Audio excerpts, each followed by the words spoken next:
demora um pouquinho, eu aviso na hora que a gente tiver. Ok.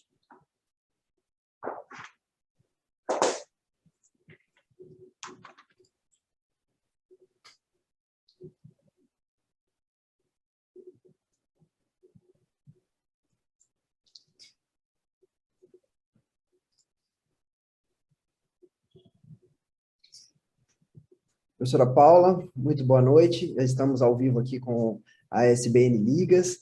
Para nós é um grande prazer tê-la aqui conosco. Deixa eu só mudar o padrão aqui de visualização para o pessoal conseguir nos ver.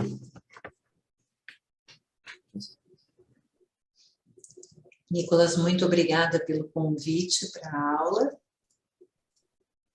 Perfeito, eu só desativei o som aqui porque estava duplicado. Vou apresentar a professora Paula, a professora Paula Arantes, ela é neuroradiologista do Hospital das Clínicas, da Faculdade de Medicina da USP, ela participa de pesquisas integradas no Instituto de Radiologia e participa também do mapeamento cerebral na instituição. É com muita honra que nós temos um elevado nome de peso para trazermos temas tão importantes para o acadêmico, e eu vejo, professora Paula, que muitos alunos formam como clínicos generalistas, vão dar plantão em unidade de pronto-atendimento, em unidades de PA, e deparam muitas vezes com um raio-x, uma ressonância, e não sabem interpretar e acabam tendo condutas de difícil acesso, né? Então, eu acredito que teríamos uma grande explicação, os alunos ficam livres para tirar perguntas aqui no chat, e está com a senhora a palavra. Seja muito bem-vindo. Agradeço ao convite da SBM por falar para os alunos, os acadêmicos de medicina, entendendo que o alcance é grande, eu preparei um material que fosse realmente útil na prática, para que no momento de um plantão, os acadêmicos pudessem não ter medo de um exame de tomografia computadorizada e ter uma segurança grande, porque vocês vão ver, a gente vai conversar bastante, que a imagem muitas vezes é definidora do prognóstico, da conduta, então é importante ter segurança nesse diagnóstico. Lógico que a gente sempre conta com a equipe de radiologia do hospital, mas às vezes, né, a gente costuma falar, às vezes tempo é cérebro, então quanto antes a gente tomar as condutas, o paciente vai se beneficiar no futuro. Eu sou do Hospital das Clínicas, que é um hospital terciário que drena uma série de casos bastante ilustrativos da nossa medicina. Então, a gama de patologias que nós vemos aqui, temos em poucos lugares. E por isso, eu gostaria de convidar todos os acadêmicos que quiserem saber um pouquinho mais sobre o que a gente tem de exames de imagem dentro do Hospital das Clínicas, que entrem no portal Enradiando, a parte de neuro, os cursos que a gente tem estão aqui nesse QR Code. Então, vamos lá. Então, nós vamos ter alguns encontros. Inicialmente, a gente tinha programado 2 encontros para cobrir toda a neuroradiologia. E conversando com o Nicolas, depois a gente pensou, puxa vida, talvez fosse melhor aprofundar um pouco mais nos temas que realmente são de importância grande na prática. Então, eu aumentei um pouquinho o conteúdo de trauma de hoje. Então, se a gente não conseguir cobrir a parte de vascular, a gente marca um próximo encontro. Então, o que nós vamos falar hoje? O que é importante quando a gente fala de trauma crânioencefálico? Nós vamos falar de fora para dentro, dos hematomas subgaliais, das fraturas, dos hematomas extraaxiais, ou seja, dentro do crânio, as hemorragias subaracnoides, os hematomas parenquimatosos e os achados secundários, o edema parenquimatoso, herniação, infarto, gliose. E na parte vascular, nós vamos nos concentrar nas hemorragias, nos aneurismas, nas malformações arteriovenosas, nas fístulas arteriovenosas e na trombose venosa. Então, iniciando pela parte do trauma. Aliás, antes, como nós estamos falando com acadêmicos em diferentes fases, eu vou pedir licença a vocês, aos mais graduados, para a gente conversar um pouquinho sobre o que a gente vê no cérebro quando a gente vê um exame. Então, aqui, eu vou mostrar para vocês num exame, por exemplo, este exame de crânio, como a gente aborda uma tomografia. Então, vocês fiquem tranquilos que esses nomes são fictícios, eles estão anonimizados. Então, estamos frente aqui a uma tomografia de crânio, isso para vocês conseguirem entender as imagens que a gente vai ver. Então, eu estou rodando para vocês um exame de crânio num paciente com trauma. E aí vocês vão falar para mim, puxa vida, eu não estou habituado, o que eu estou vendo? Então, o que é mais branco é mais hiperatenuante ao osso, o que é mais preto é menos hiperatenuante, é o líquor. E essa atenuação intermediária é o parênquima cerebral e as estruturas vasculares nesse exame sem contraste. Além disso, músculo, como eu tenho aqui na região temporal, também tem essa atenuação intermediária.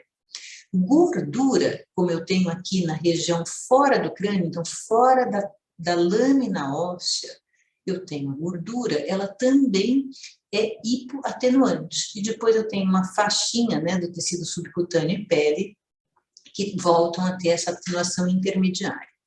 Então, quando a gente vai falar de crânio, de avaliação, então, antes de chegar aqui a um paciente que vem de trauma, nós vamos avaliar uma tomografia de um paciente que veio. O que a gente precisa avaliar? Então, inicialmente, a gente avalia de fora para dentro. Então, neste caso, eu vou correndo as imagens para procurar se esse paciente tem tem uma coisinha aqui, é pouco, parece ser só um vasinho. Mas aqui não. Aqui eu tenho algo a ser considerado, algo que penetra o crânio. Não deu tempo ainda de se formar um hematoma muito extenso nessa região. Então, para vocês terem uma ideia, eu vou abrir aqui. Vocês estão vendo a minha tela? Eu vou pedir a verificação se vocês estão... Tá tudo certo, professora. Estamos Vocês visualizando o exame. Vocês veem o exame, ótimo. De repente, eu pensei, nossa, estou falando e vocês não estão vendo. Então, nós estamos aqui vendo o parênquima. Eu posso mostrar para vocês o Scout View, que é a radiografia digital feita deste paciente. Então, nesse caso, foi um carpinteiro que caiu e na queda tinha um prego no chão e ele teve uma perfuração da calota craniana pelo prego. Então, no raio-x, a gente vê só a parte óssea. Eu não vejo o que acontece por aqui. Lembrando que essas imagens arredondadas, bem lineares, que a gente vê de sobreposição, é a parte lateral do encosto da maca. Então, nessa tomografia do crânio, a gente vê, né, nesse raio-x digital do crânio que a gente faz na tomografia, eu não vejo, eu só vejo a parte óssea, vejo que não tem grandes desalinhamentos. Mas, voltando à nossa tomografia, eu tenho uma janela para ver a parte cerebral e uma janela para ver osso. Que eu consigo ver algo, porque quando eu coloco a gama de contraste, e aqui eu vou mostrar para vocês que eu posso colocar essa gama de contraste para o cérebro, vou colocar uma imagem maior, ou eu posso variar e colocar mudar para que eu veja só osso. Então, com isso, eu ganho, depende do que eu vou querer ver, eu posso alterar a minha janela. Isso é muito importante que vocês saibam para procurar lesões nessa interface entre o osso e o parênquima, que muitas vezes são desafiadoras. Então, aqui na janela óssea, eu consigo ver as suturas, né, que são fundamentais no exame de crânio para nos guiar, são os nossos reparos externos, e na janela do parênquima eu vejo o cérebro. Então, eu queria mostrar justamente para vocês que, às vezes, fica difícil. Por exemplo, aqui eu vejo a artéria cerebral média. Ela tem uma atenuação um pouquinho maior que a do parênquima. E se vocês prestarem atenção, no parênquima cerebral, eu tenho uma diferença de atenuação. Vocês veem que a parte interna, ela é menos atenuante. Por quê? Porque ela tem mais gordura. Lembra que a gordura é hipoatenuante?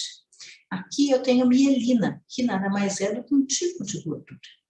E na região mais externa, que é o córtex, eu tenho uma maior concentração de corpos celulares, os corpos dos neurônios. No córtex, então eu vejo mais hiperatenuante. Então, observar esse padrão, que toda a borda do cérebro tem uma maior atenuação que a sua parte interna, que é a substância branca, é muito importante. E essa região central? Essa região central é composta pelos núcleos da base. Então, caudado, lentiforme, cápsula interna. Olha só, a cápsula interna é substância branca, então ela também é hipoatenuante. Tálamo, e aí quando a gente desce, vem para o tronco cerebral. A tenda, ela é mais hiperatenuante, o cerebelo com o córtex mais denso. Então, é importante que todo mundo se habitue com esse padrão. Dito tudo isso, a gente volta e continua conversando. Então, já falamos sobre as atenuações das partes moles, dos ossos, do espaço licórico, do parênquima, do ventrículo, dos vasos. Falamos sobre as janelas e como ajustar esse contraste, e muito importante, quando a gente sabe a anatomia, a gente acha, a gente está em casa dentro de um exame de imagem, porque a gente sabe o lugar onde as questões, onde as possíveis lesões estarão. Então, com relação ao trauma, sobre o que a gente vai falar hoje? A gente tem que lembrar que, dado o trauma, eu posso ter lesões, logo nesse momento, lesões que aparecem na fase aguda, e tem lesões secundárias a esses traumas. Então, por exemplo, uma lesão no escalpo, nessa parte mais externa do crânio, ela é diretamente relacionada ao trauma. A quebra do osso, ou seja, um impacto muito grande quebra o osso, as coleções e os hematomas no parênquima. Agora, em decorrência desse impacto, dessa lesão, dessas lesões, eu tenho o edema cerebral, herniação parenquimatosa, a consequência para os vasos, no infarto, e a gliose ou encefalomalácia. Então, a depender da fase, eu posso avaliar melhor com tomografia ou ressonância. Numa fase muito inicial do trauma, a gente vê bem com a tomografia a maioria das lesões. Por quê? Porque eu tenho a fratura óssea que é muito bem vista pela tomografia, enquanto a ressonância não vê bem osso. Então, fraturas pequenas, às vezes até maiores, a ressonância ela não foi feita para ver o osso. Então, por isso eu tenho esse gap nessa fase aguda. Na fase subaguda, onde eu já tenho todas as lesões bem definidas, eu consigo ver com os dois exames.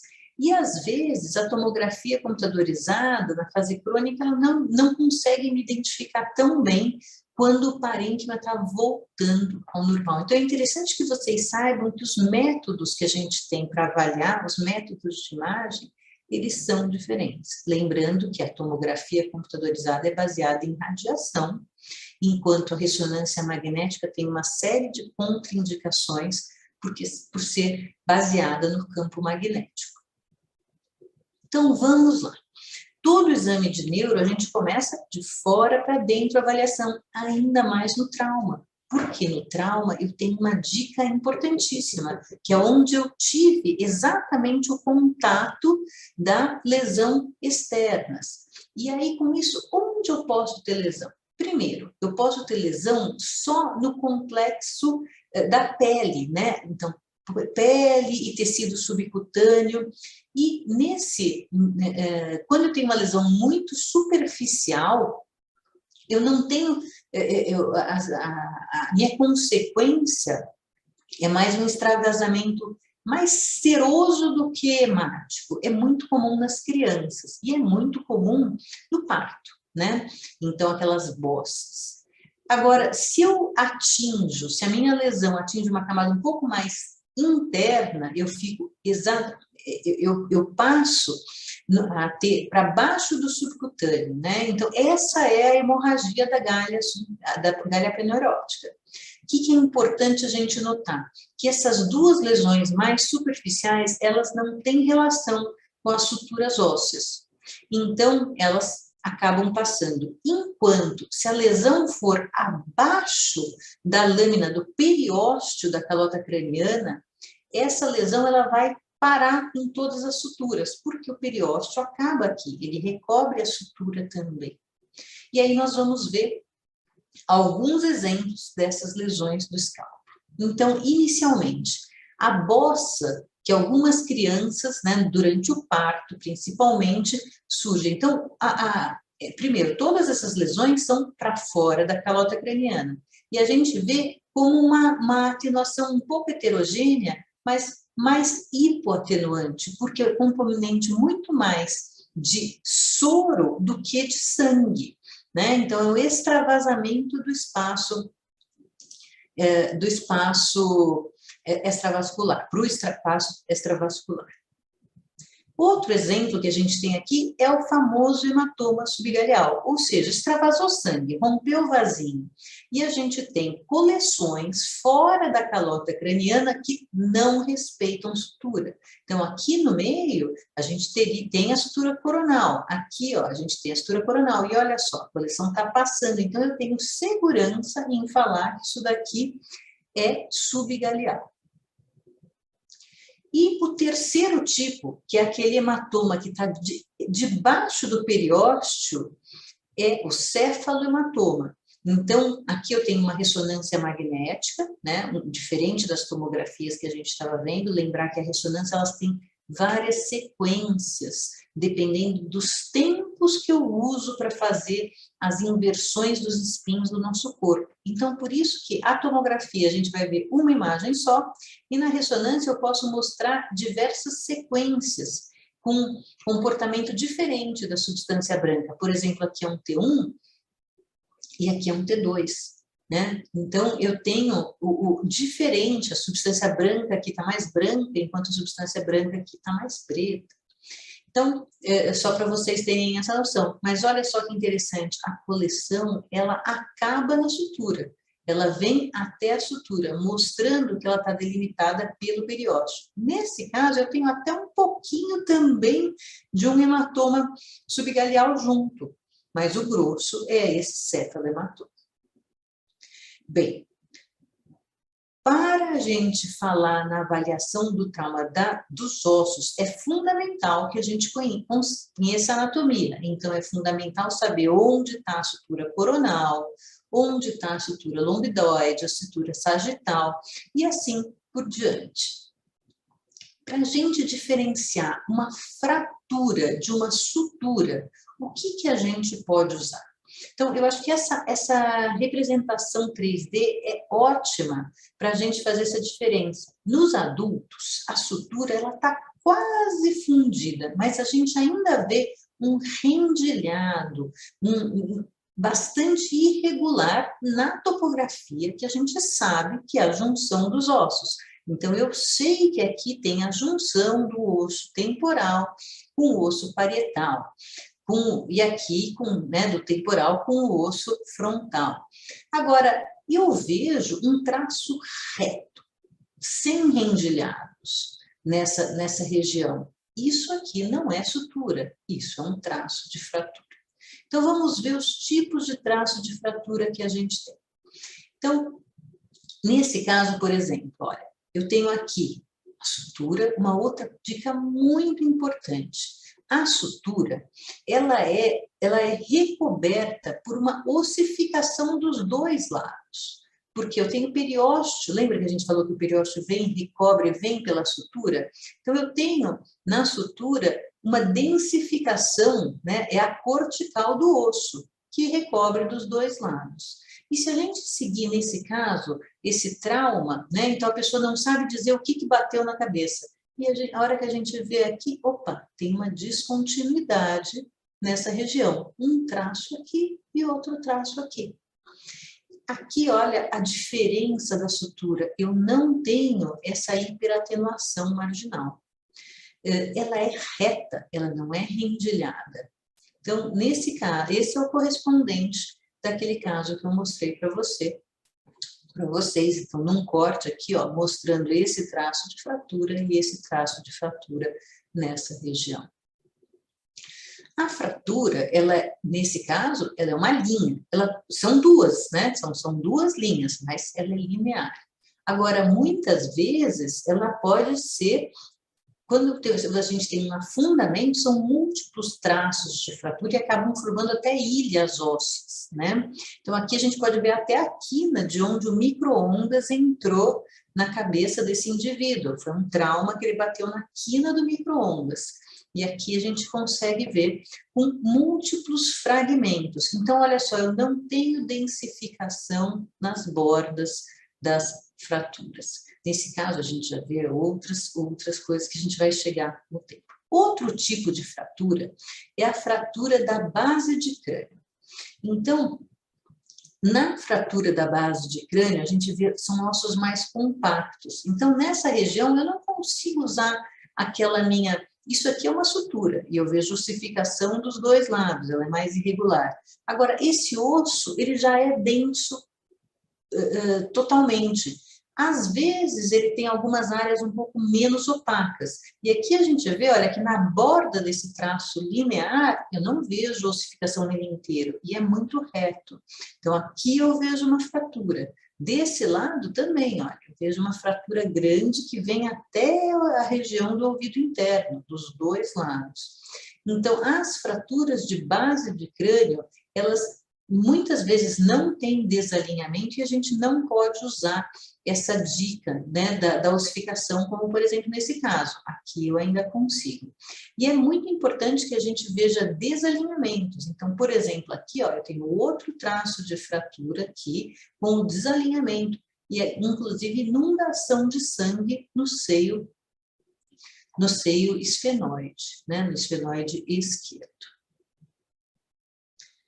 Outro tipo de fratura é quando você não tem um traço, mas as forças, aqui a gente até tem a continuação, mas eu trouxe esse caso para mostrar para vocês que a sutura separou.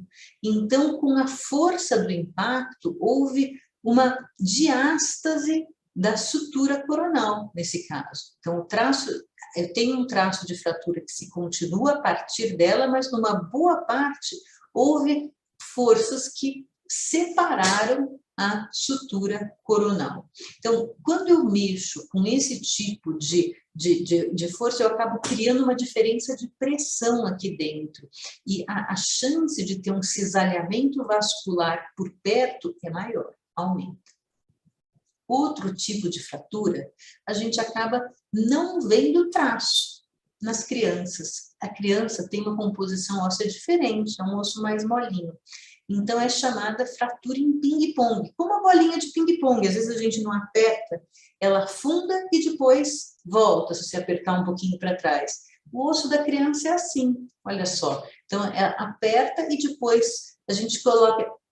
mecanicamente pode ser colocado no lugar. Não tem um traço de fratura bem definido, mas pode ter, sim, acavalgamento de sutura, né? Pelo impacto. Agora, o que é importante falar para vocês? O que não é fratura? Porque às vezes vocês vão ver na imagem e existem suturas, variações anatômicas. Por exemplo, sutura acessória, como a gente vê aqui. Então, olha só, ela é irregular. E se a gente vê no exame, no corte bidimensional, essa daqui é a reconstrução tridimensional, né, que se a gente vê no corte bidimensional, a gente vai ver que eu tenho sim uma ossificação nas margens dela. Então, é muito importante fazer esse diferencial. Outro diferencial são as impressões vasculares. Então, muitas vezes, os vasinhos, por estarem aqui, eles cavam o leito no osso. Então, até fica um pouco irregular, mas a gente faz. É importante a gente ver. No exame, você vai ver o leito e o vaso adjacente, mostrando que ele que fez aquele caminho. Agora, nós vamos falar das coleções extraaxiais. Então, lembrar que logo depois do osso, então a gente já falou das coleções que estão na pele, as coleções que estão abaixo do periósteo, antes do osso. E agora nós vamos falar para dentro do osso, né? Onde ficam as coleções? Porque a gente tem a meninge, ela é formada por 3 folhetos. O folheto da dura mater, que nada mais é que o periósteo da calvária, né? Dos ossos da calota craniana. Então, lembra daquela coleção que ficava aqui e ela era parada pela sutura? Quando eu tiver uma coleção aqui entre o osso e o seu periósteo interno, que é a dura mater, ela também vai parar a hora que chegar a sutura. Então, ela vai tender a sempre ter bordas que terminam se afilando. Se eu tiver uma coleção aqui entre a dura mater e a aracnoide, ela pode se espalhar de uma forma maior, ela vai até o seio.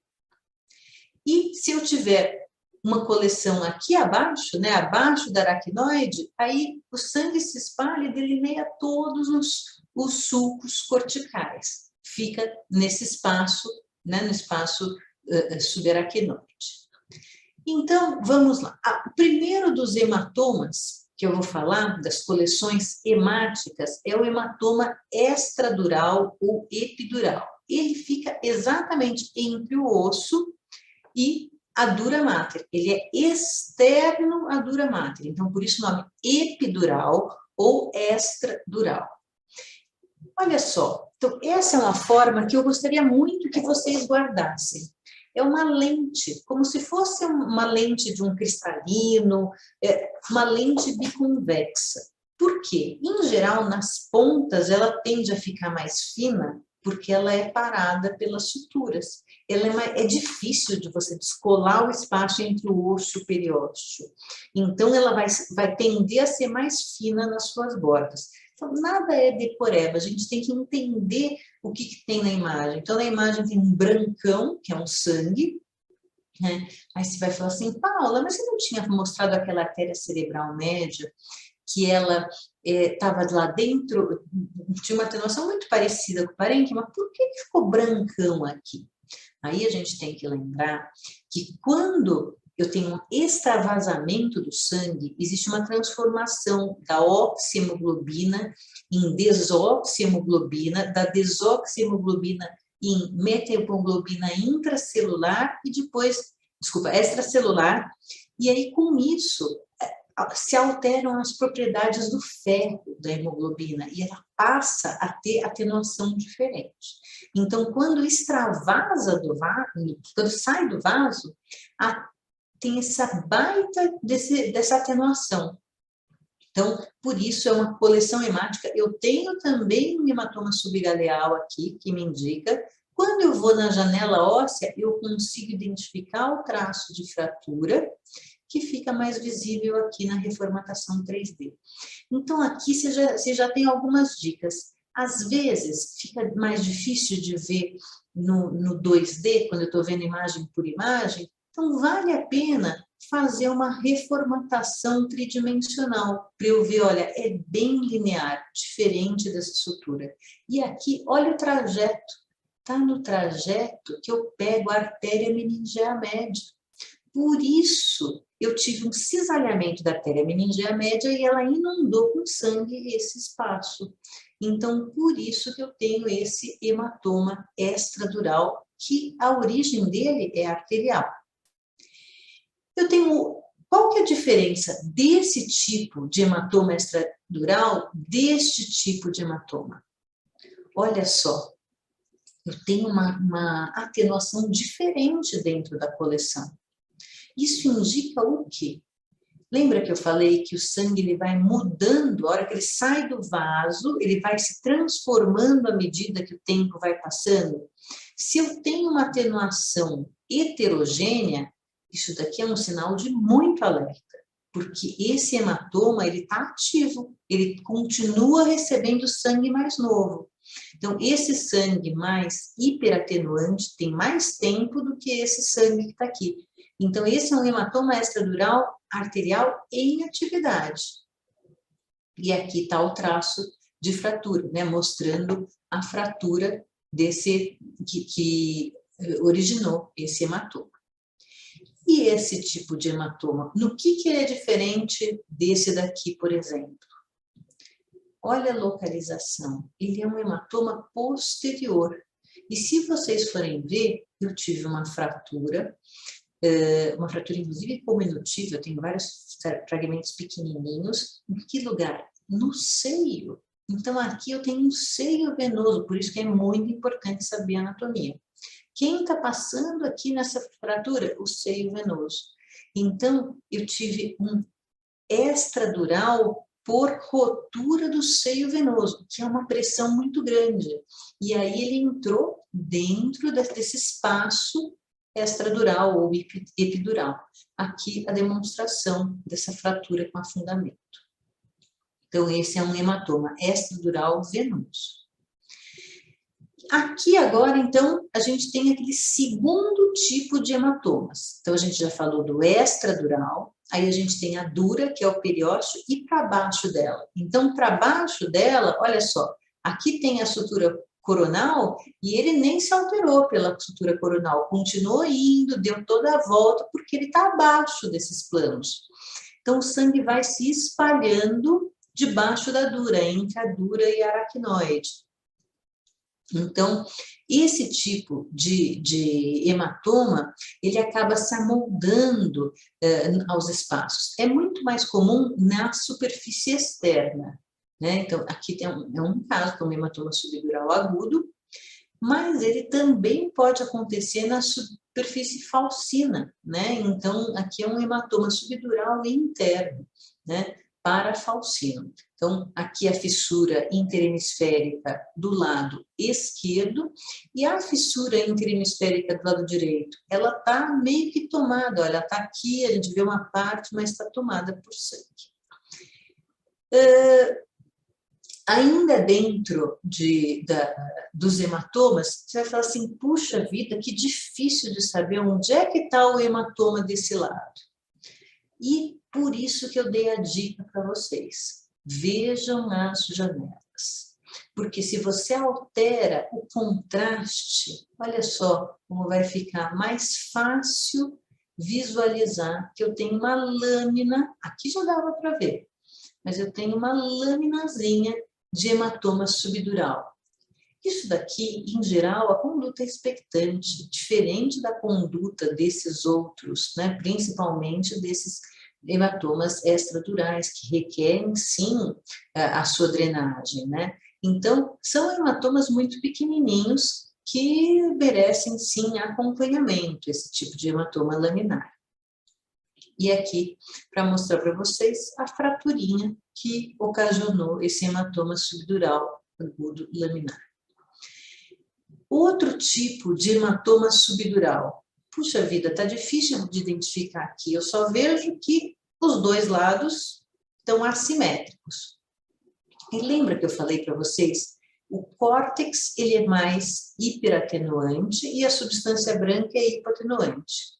Pois é, mas olha só, o hiperatenuante daqui, ó, chega aqui tem não está fazendo a distribuição giral, né? Que mostra uma substância branca lá no fundo desse giro, recoberta por córtex. Eu não vejo isso, olha, aqui só tem branco. E aqui está vindo para um preto, aqui volta. Aqui eu tenho um pouquinho mais, mas tem algo que me separa. Então, isso é um indício para eu perceber que essa assimetria toda vem de uma coleção. Só que essa coleção ela já está ficando isoatenuante em relação ao meu parênquima encefálico. E a gente vai ver nas lesões secundárias o quanto ela consegue afastar, né, o quanto ela causa de efeito de massa e com isso passa para cá.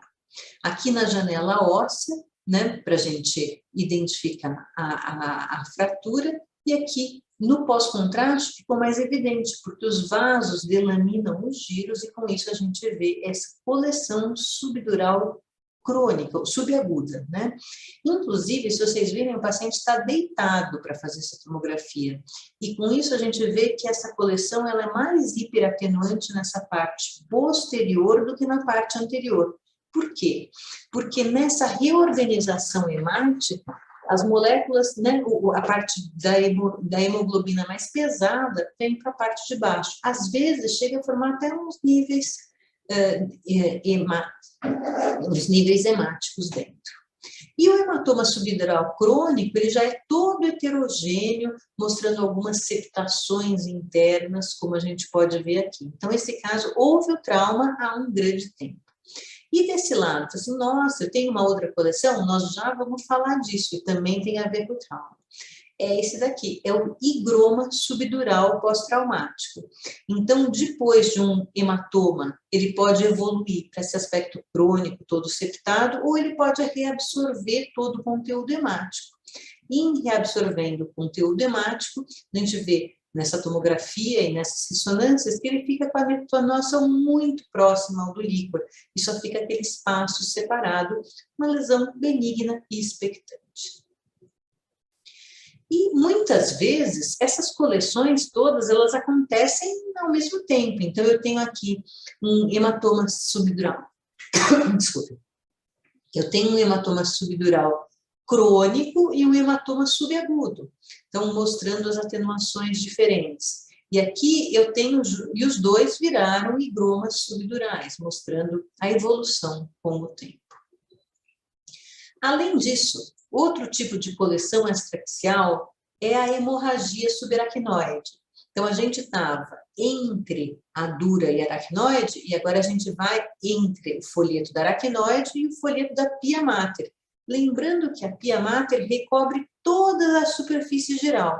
Então, o que acontece? O sangue se deposita nessa superfície, delineando todos os giros. Então, fica com aquele aspecto giriforme, como a gente pode ver nessas imagens. Às vezes, ela pode ser bem difícil. Então, aqui quem consegue ver onde eu tenho uma hemorragia subaracnoide? Se a gente faz o jogo dos 7 euros da lateralidade, a gente vê que a fissura silviana está bem evidente do lado direito, com um líquor, e à esquerda eu tenho um componente hemático, mas às vezes pode passar desapercebido. Então, tem algumas dicas. Se a gente faz um espessamento do corte, a gente consegue aumentar a possibilidade, o contraste, a possibilidade da caracterização aqui na parte posterior da fissura silviana, esse conteúdo hemático. Que mais que pode estar como coleção extraaxial? O ar, porque se eu tiver uma comunicação da parte externa, principalmente das vias aéreas, com o interior da calota craniana, vai entrar ar aqui dentro, como eu vejo aqui esse pneumocéfalo. E aí eu queria comentar um pouquinho com vocês a parte da nomenclatura, né? Então aqui eu tive uma fratura com desalinhamento e entrou ar aqui, entrou ar na fossa posterior. O ar, quando ele está dentro do crânio, ele é chamado de pneumocéfalo. Eu posso também chamar de pneumocrânio. Mas eu só uso a denominação pneumoencéfalo se ele estiver dentro do parênquima encefálico. Então, tem essa diferença entre pneumocéfalo, que é céfalo é o segmento cefálico, cabeça. Então, é ar dentro da cabeça. É diferente o pneumocéfalo do pneumoencéfalo. Tá joia? Bem, então agora nós vamos finalmente para as lesões parenquimatosas. Lembrar nas lesões parenquimatosas que a gente tem um mecanismo de golpe e contragolpe. Então, o líquor ele é feito para ter um pouquinho de amortecimento, mas ele não consegue dar conta de lesões com impacto muito grande. Então, a primeira lesão parenquimatosa que a gente vai falar é a contusão cortical. E aqui já é um exemplo de golpe contra golpe. Eu tenho a dica pelo hematoma subgaleal que o trauma foi aqui à direita, posterior à direita, parietal direito. Mas onde eu vejo a minha lesão? Diametralmente oposto. Então, eu vejo um pouquinho de hemorragia subaracnoide e eu vejo uma hipoatenuação do parênquima encefálico, caracterizando uma contusão cortical. Então, quando a gente vê na janela óssea, por causa dessa fratura, e o mecanismo do parênquima foi por golpe contra golpe. Outro tipo de contusão, né? Então, aqui a gente olha, puxa vida, o que foi o trauma dessa pessoa? Onde que está o problema? Ai, olha, talvez um pouquinho por aqui, eu tenho um leve desalinhamento no osso. Qual que é o problema? Então, às vezes pode ficar difícil para a gente ver na tomografia, principalmente porque essa região é cheia de artefato, mas olha, a gente vê um hiperatenuante aqui, ou seja, o trauma nessa região, eu tive o contragolpe na parede medial da órbita. Então, essa região frontal basal sofreu, então teve inclusive com um componente hemático, né? Então, se ele é branco, se ele está hiperatenuante, isso daqui é sangue. Diferente desse, que eu vejo, eu tenho uma partezinha hiperatenuante, mas eu tenho ele mais preto, ele mais hipoatenuante aqui, ou seja, aqui eu tenho um edema de contusão. Muitas vezes, a ressonância ajuda na delimitação. Então, esse caso foi fazer a ressonância e, olha, a gente vê um sanguinho, que é esse branco no T1, bem delimitado, e aqui ficou mais fácil porque eles colocaram um marcador, essa bolinha é um marcador de onde foi o trauma, e aí a gente vê que foi diametralmente oposto. E nessa sequência, que é chamada de flare, que a gente vê o parênquima encefálico, que dá bem para ver a diferença entre o córtex, a substância branca, e o líquor fica preto, a gente vê que tem o preto do sangue e em volta tem um branco, que é o edema. Nessa sequência, a gente vê um pretume nessa região, que é justamente o sangue. Porque essa sequência ela é feita para onde tiver sangue ou calcificação, a gente vê com muita clareza, né? Porque eu tenho um distúrbio focal do campo magnético. Então, aqui, ó, de novo, aquele aspecto do preto e o branco ao redor. Aqui, numa imagem coronal. Então, aqui todos são cortes axiais, como a tomografia, e aqui eu tenho um corte paralelo à sutura coronal, né? Mostrando a lesão. Bem, então vamos para o segundo tipo de lesão parenquimatosa, a hemorragia parenquimatosa, na qual a gente tem o extravasamento de sangue predominando em relação à hipoatenuação, como nesse caso que a gente tem lesão direta de parênquima pelas espículas ósseas. Lembra do afundamento aqui, ó, do micro-ondas? Outro tipo de lesão parenquimatosa é a explosão lobar. O que é uma explosão lobar? É quando eu tenho um componente hemorrágico muito grande, concomitante, então eu tenho o extravasamento, eu tenho a contusão junto com uma hemorragia parenquimatosa, os dois juntos, e eu tenho o extravasamento de sangue dos vasos medulares e corticais, então dando esse aspecto maior. O prognóstico é muito ruim. Então, aqui, ó, nesse canto a gente vê a parte do sangramento no interior da lesão, né? Eu estou no meio da medular e estou tendo este sangramento. Então, tem alguns artigos mostrando que quando a gente tem esse extravasamento precoce hemático, né? Ele mostra uma progressão muito ruim, né? Então, uma deterioração clínica que justifica a intervenção. E um outro tipo de lesão que é bastante famoso pós-traumático é a lesão axonal traumática. O que significa isso? Então, a gente tem as artérias no meio dos axônios, né? Então, aqui estão os axônios da substância branca e aqui estão os corpos celulares da substância cinzenta. Então, com esse mecanismo de aceleração e desaceleração, o que acontece?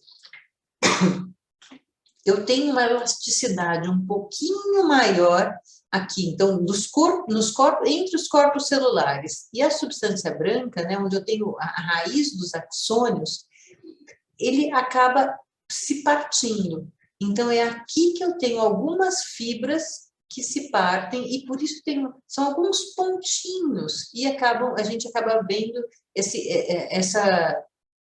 pequeno extravasamento hemático. Então, é basicamente na região de fibra, de substância branca. Então, aqui a gente vê na substância branca profunda do lobo temporal, no frontal, perto do corpo caloso. Aqui, nesse corte sagital, eu vejo o corpo caloso. No corpo caloso, as fibras estão cruzando os dois hemisférios. Então, quando ela separa, fica mais fácil a identificação. E é onde eu tenho um corpo muito compacto de fibra de substância branca, né? Por isso que a gente fala que sempre, nas lesões de aceleração e desaceleração, você tem que olhar muito bem a região do corpo caloso. E o tronco, obviamente, pela nobreza das funções do tronco cerebral. Então, a lesão axonal, ela aparece bastante nas sequências sensíveis a microtrauma, que são, na ressonância magnética, as sequências de suscetibilidade magnética. Por isso que eu não trouxe para vocês aqui imagem de tomografia computadorizada.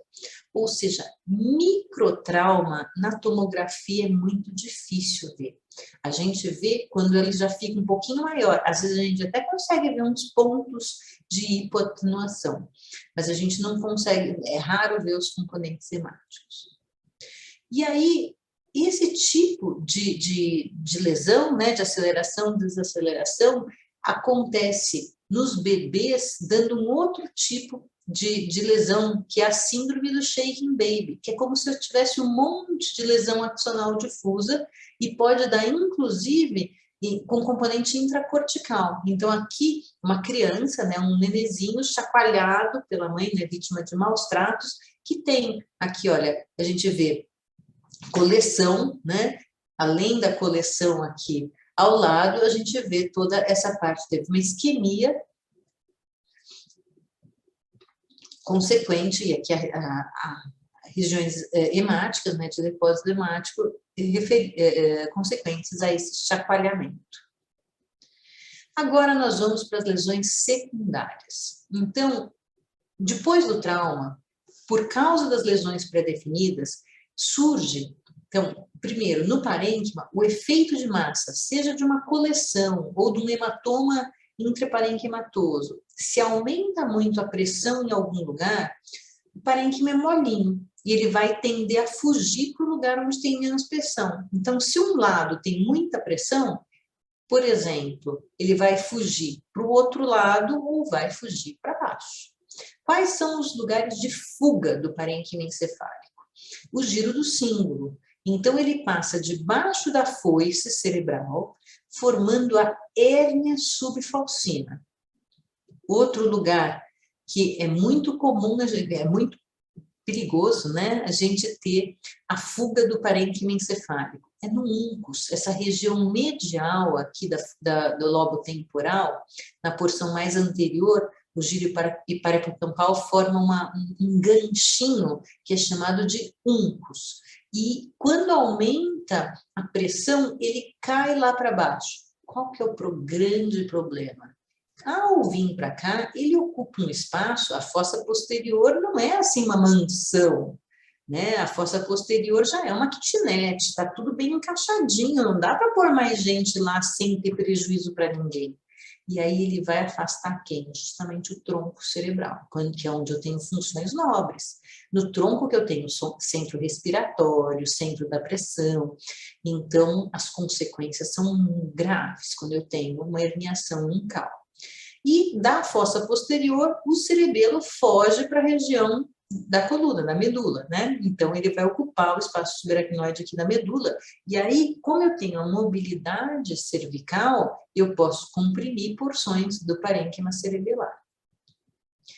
Então, exemplos que eu falei para vocês. Olha, aqui está o lobo temporal e a sua porção medial forma um gancho, naturalmente. Esse paciente é um paciente mais idoso, vocês veem que ele tem um espaço subaracnoide mais amplo. Então, o que aconteceu? Com essa herniação uncal, o uncus veio, mas ainda sobrou espaço, esse tronco ele pode vir um pouquinho mais para trás, e eu ainda tenho um pouquinho de espaço. Qual que é o problema disso? Aqui passa uma artéria. Então, além de comprimir o tronco e eu poder ter sintomas nas funções vegetativas do paciente, ele comprime a artéria cerebral posterior e aí o local onde ela irriga acaba tendo uma isquemia. Então, são quadros não muito incomuns, né? Você ter alteração no parênquima encefálico por compressão da artéria cerebral posterior, que passa bem nesse lugarzinho do uncus.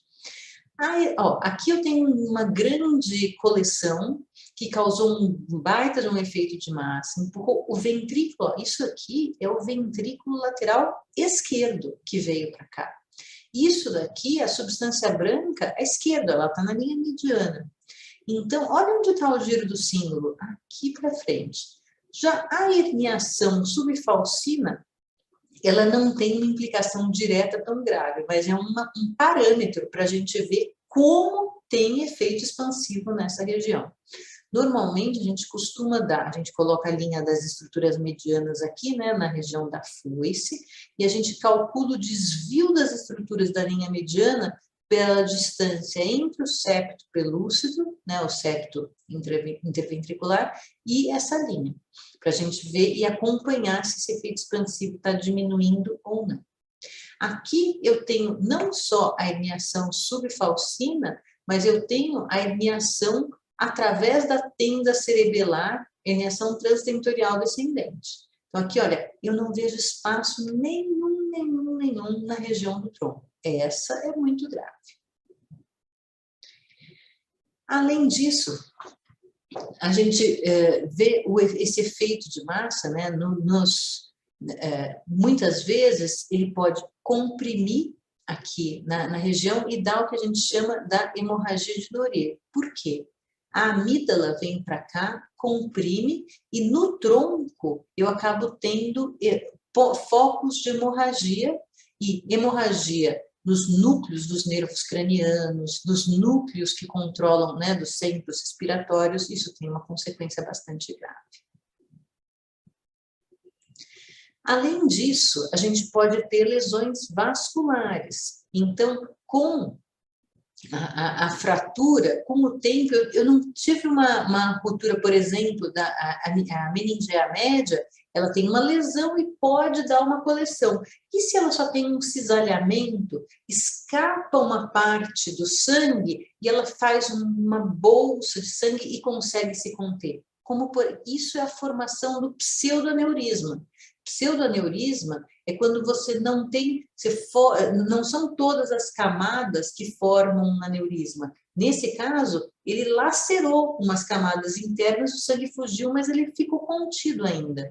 Então, eu tenho aqui, olha, a formação desse aneurisma que pode crescer, esse pseudoaneurisma, e aqui a angiografia mostrando o lugar onde ele conteve, né, isso aqui é o extravasamento do sangue, aí o pseudoaneurisma propriamente dito, e depois da intervenção aqui com o material de embolização para conter esse pseudoaneurisma.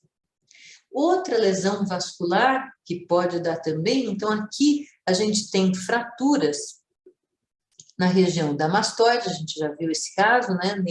Aqui, fratura na mastoide, que vem e segue, olha só, segue na região da carótida. Olha aqui, o traço de fratura central.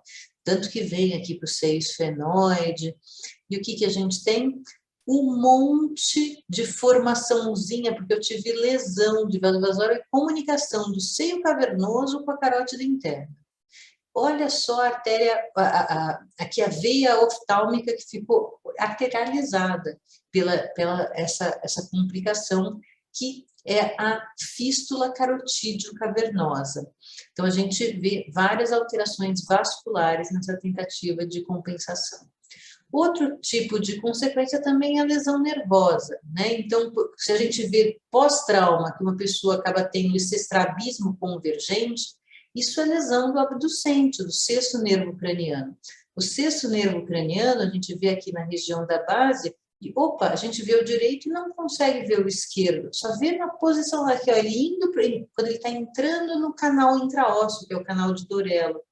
E no sagital eu consigo ver que ele está cisalhado, olha, ele vem para cá e a outra porção dele está para cá. Então ele está cisalhado, né? Houve um rompimento pós-trauma.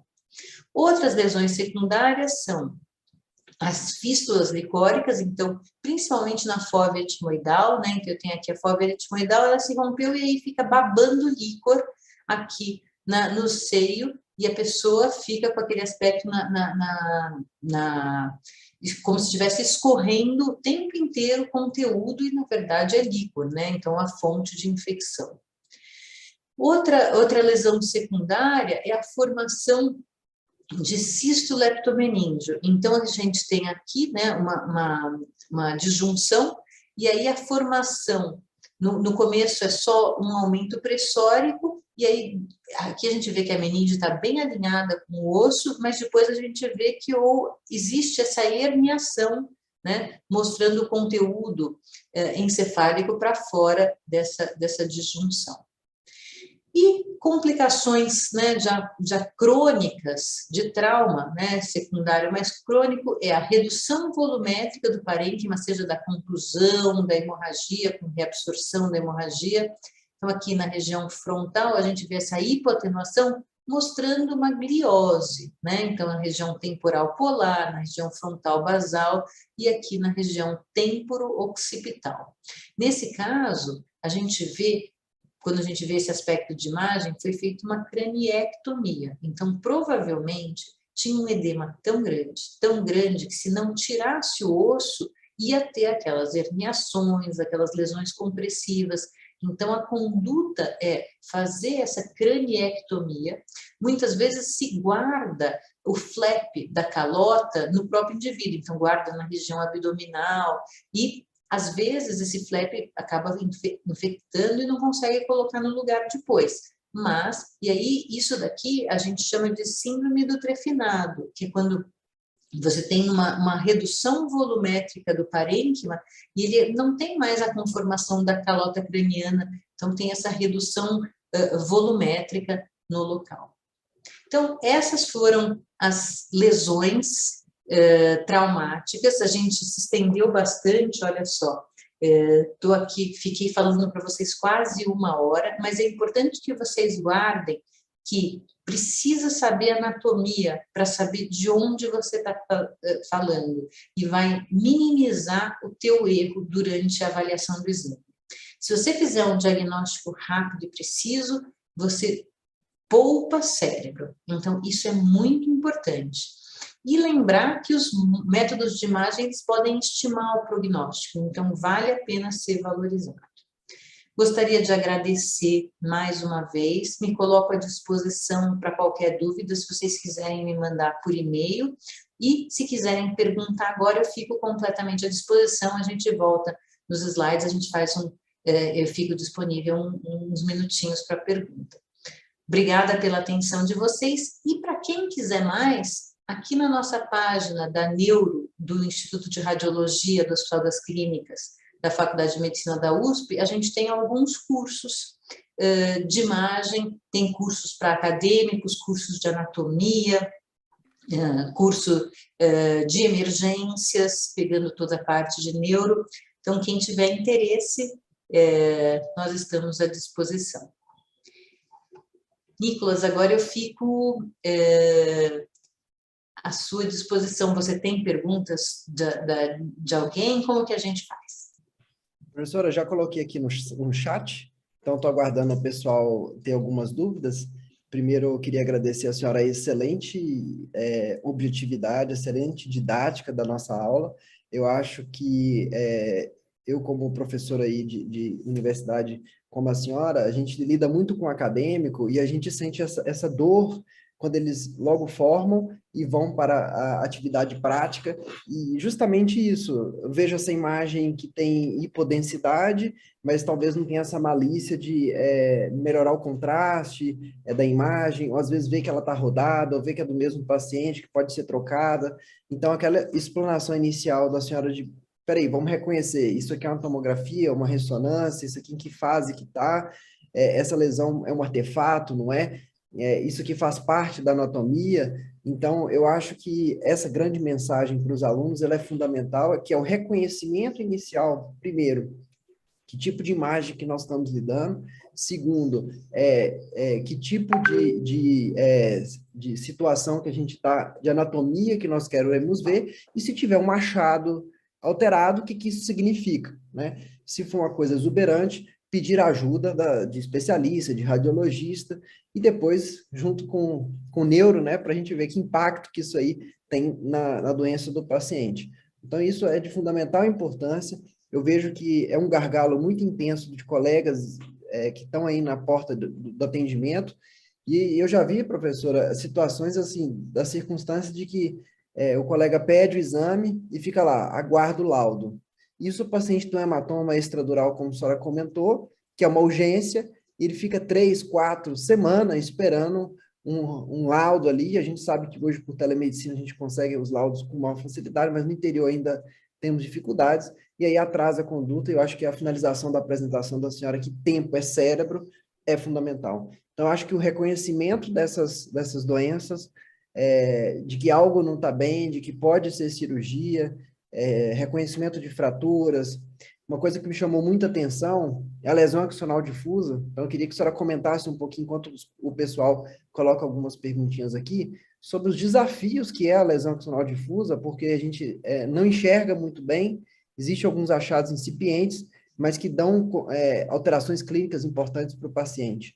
Então, acho que a senhora falar um pouquinho desses desafios, enquanto que o pessoal coloca algumas perguntas, mas desde já, parabéns, nós atingimos um público muito intenso, a aula vai ficar gravada, e muitos alunos estão de plantão no internato, pediram para a aula ficar gravada. Eu já estou entrando em contato aqui com a SBN para nós vermos a melhor forma dessa aula, e as aulas subsequentes nós deixarmos à disposição dos alunos. Certo. Então, enquanto a gente vai conversando aqui, eu vou abrindo o meu Pax para mostrar para vocês alguns casos de ressonância e de tomografia que a gente tem de lesão axonal difusa. Então, deixa eu compartilhar a tela. Radiologista está sem... eu acho que você desabilitou para eu compartilhar. Se você quiser habilitar novamente, que daí eu converso mostrando para vocês, que eu acho Pronto. mais legal. Maravilha. Então, aqui, né, eu tenho um paciente que vem com essa história, olha, um trauma grande, com várias áreas, várias lesões, mas assim, a tomografia, muitas vezes, a gente vê e fica muito na dúvida se tem lesão de LAD, né, de lesão axonal difusa ou não. Então, nesses casos, vale muito a pena. Então, eu queria mostrar para vocês que, olha, a tomografia, a gente tem uma imagem semelhante, não, falar que é semelhante ao flare não é verdade, o flare da ressonância a gente vê com muito melhor definição. Mas a gente não consegue ver extravasamento hemático com tanta definição. Olha só, eu estou rodando junto para vocês verem a diferença de, na ressonância, uma sequência voltada ao sangue, então mostrando onde tem sangue. Olha, todos esses foquinhos são focos de lesão axonal difusa, que eu não vejo nem no flare, quanto mais na tomografia. Então, olha quanta lesão axonal difusa tem. Então, quando você fala, é muito desafiador. Olha, ele desenha o corpo caloso aqui, tá vendo?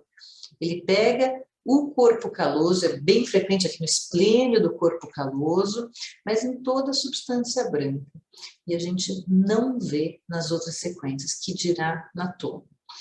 Então, por isso, às vezes, a gente vai avaliar a imagem e fala assim, não, isso aqui não tem nada de muito significativo. E o paciente continua com clínica. Então, está aí sim uma indicação de se fazer a ressonância. Porque eu não vou ver na tomografia, muitas vezes, e não vou ver nem em algumas sequências da ressonância. Quando eu tenho, e esse daqui é um caso exuberante, não é um ou outro foquinho, são vários focos, né? Aqui no esplênio do corpo caloso eu tenho muitos focos. Então, para mostrar para vocês, primeiro, que a clínica é muito importante quando a gente está falando em lesão axonal difusa. Depois, quando você tem alguma dúvida, peça a ressonância do paciente com a sequência de suscetibilidade magnética, porque é ela que vai te dar o diagnóstico. Então, não se contente só em ver o flare, porque muitas vezes eu converso bastante com os neurocirurgiões, né? Então, e às vezes no PS você vai, vamos ver aqui rapidinho, e tem caso que não é ver rapidinho, que você tem que ver todas as sequências e tem que avaliar o paciente com cuidado para não perder detalhes que fazem diferença. Professora, temos pessoal de Juiz de Fora, Goiânia, interior de Minas, Passo, Sete Lagoas. Oh, assim, que coisa boa! Unanimemente agradecendo a aula da senhora, a didática e o impacto que isso está sendo na formação deles. Tá? Todos agradecendo bastante. E aqui tem outra extrema lista do pessoal do Brasil inteiro. Então, obrigado. Eles não tiveram perguntas, mas eu acho que fragmentar como nós fizemos vai ser uma didática muito importante. E acho que esgotamos a parte de trauma. Então, a próxima aula vai ficar vascular, não é isso? Isso, fazemos vascular. Ou para não atrapalhar, a gente pode fazer as outras e deixar vascular para o final. Perfeito. A senhora que é a nossa orquestra. Então, combinado. Vejo vocês na próxima quarta-feira para a gente continuar essa revisão de neuroradiologia. E fiquem à vontade se vocês quiserem perguntas, se quiserem aumentar o conhecimento nessa área, existem muitos canais para isso, gente. Nós estamos à disposição. O importante, professora, é aproveitar a oportunidade dos cursos, né, igual a senhora mencionou, para fazer educação continuada, e é sempre importante na próxima aula, como já demos o tema, dar a estudada antes para realmente tirar as dúvidas aqui com a professora, aproveitar o alto gabarito que ela tem, e da SBN Ligas, eu já aproveito para anunciar para vocês que nós conseguimos estender o desconto no Congresso Brasileiro, que será em João Pessoa. Graças a Deus, vamos ter o congresso presencial. Então, até dia 31 de janeiro, nós conseguimos um desconto de 30% para os acadêmicos, residentes e pós-graduandos, para que possam fazer a inscrição. A apresentação de trabalhos será até dia 4 de fevereiro, o envio dos trabalhos. Então, seria muito interessante. E nós estamos concluindo a finalização de uma sala exclusiva no Congresso para as ligas. Estamos definindo já o dia, mas teremos uma tarde exclusiva com temas com bastante aproveitamento, focado aí na formação de vocês, tentando sempre facilitar as temáticas. Então, eu já deixo aí para vocês, não está na programação oficial, porque nós conseguimos essa oportunidade e já vamos colocar na programação para todos. Esse ano nós estamos preparando bastante eventos, bastante reuniões, para que nós possamos, inclusive, presencialmente fazer as confraternizações. Professora Paula, mais uma vez, muito obrigado, e até semana que vem, no mesmo horário, às 18 horas, na quarta-feira. Ok, obrigada, Nicolas. Até logo. Tchau, tchau.